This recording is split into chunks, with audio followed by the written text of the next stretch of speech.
Minta tolong untuk E203 silakan dipin pro ya.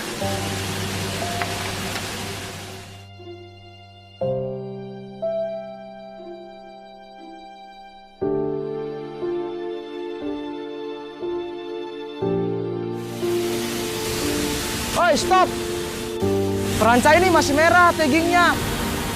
Ah, nggak apa-apa kok ini. Orang cuma pendek aja.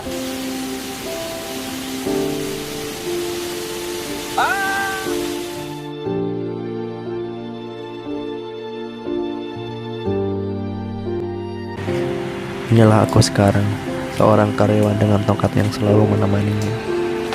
Andai waktu itu dapat kembali. Oi, stop! Perancai ini masih merah taggingnya. Oke bang, kayaknya perancanya kelihatan tidak layak. Kayaknya kita harus perbaiki.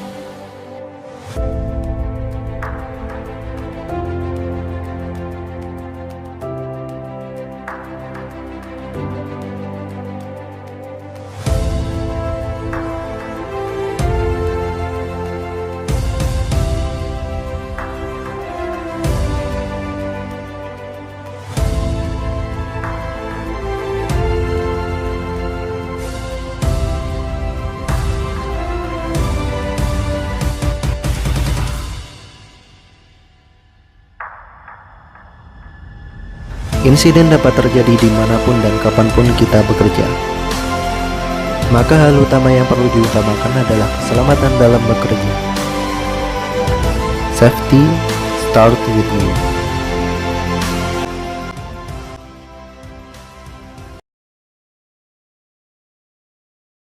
Tahukah Anda, setiap aktivitas kerja selalu memiliki risiko bahaya, mulai dari risiko rendah, sedang, sampai risiko tinggi. Lingkungan kerja yang aman dan nyaman tercipta jika kita punya pemahaman yang benar mengenai prosedur keselamatan dan kesehatan kerja atau K3.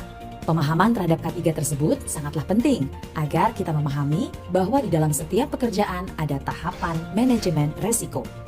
Tahapan manajemen risiko yang digunakan manajemen perusahaan untuk membuat kebijakan K3 yang sistematis mencakup identifikasi bahaya, analisa risiko, penilaian risiko, serta pengendalian risiko.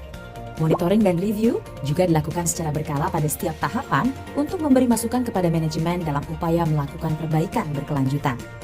Sebagai tahapan awal, lakukan identifikasi bahaya dengan memahami hal-hal berikut. Mari kita lihat contoh aktivitas di situasi stasiun boiler berikut. Bahaya merupakan potensi timbulnya cedera atau kerugian bagi pekerja, proses, properti, atau lingkungan sekitar. Risiko yaitu kemungkinan suatu bahaya yang dapat terjadi. Insiden adalah sebuah kejadian yang tidak diinginkan akibat bahaya. Kecelakaan kerja adalah insiden lanjutan yang dapat mencederai pekerja, menyebabkan rusaknya barang atau pencemaran lingkungan. Dampak adalah tingkat keparahan atau kerugian akibat kecelakaan kerja terhadap manusia, properti, lingkungan, dan lainnya. Jika bahaya sudah teridentifikasi, mulailah melakukan analisa dan penilaian risiko. Gunakan matriks penilaian risiko untuk menentukan frekuensi kemunculan peristiwa tertentu dan dampak yang mungkin timbul. Kemungkinan atau probability adalah kesempatan terjadinya kecelakaan akibat suatu bahaya. Sedangkan dampak atau severity adalah tingkat kerugian yang mungkin terjadi dari suatu kejadian. Selanjutnya, tentukan level risiko berdasarkan penilaian tersebut. Apakah risiko bisa diterima atau tidak diterima? Jika masuk dalam kategori sering terjadi dan berdampak sedang, maka risiko tidak dapat diterima. Dan organisasi harus menetapkan langkah selanjutnya.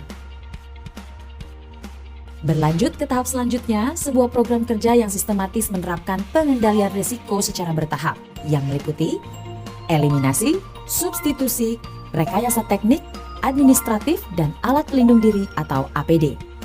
Eliminasi, yaitu menghilangkan suatu bahan atau tahapan proses berbahaya. Jika eliminasi tidak memungkinkan, lanjutkan proses ke tahap substitusi dengan mengganti bahan penyebab bahaya. Ketika substitusi tidak memungkinkan karena sumber bahaya adalah bahan utama, lakukan rekayasa teknik, misalnya dengan menambahkan desain mesin atau dengan memasang alat tertentu. Tidak berhenti dalam satu tahapan, pengendalian risiko selalu bisa dikombinasikan. Contohnya, Dalam suatu kondisi bahaya, pengendalian secara rekayasa teknik sudah dilakukan, namun dilengkapi juga dengan pengendalian administratif dan penggunaan APD yang tentunya disesuaikan dengan tingkat bahaya di tempat kerja. Contohnya pada kegiatan panen, bila rekayasa teknik tidak memungkinkan, maka bisa dilakukan pengendalian resiko secara administratif dan penggunaan APD. Apabila pengendalian administratif dirasa kurang efektif, maka gunakan alat pelindung diri ketika beraktivitas. Meskipun bukan pilihan utama, pastikan alat pelindung diri selalu tersedia di tempat kerja sesuai dengan resiko bahaya di tempat kerja masing-masing. Setelah bahaya teridentifikasi, analisa dan penilaian risiko diketahui, serta pengendalian risiko yang tepat sudah ditentukan, maka kita telah berhasil menjalani tahapan manajemen risiko.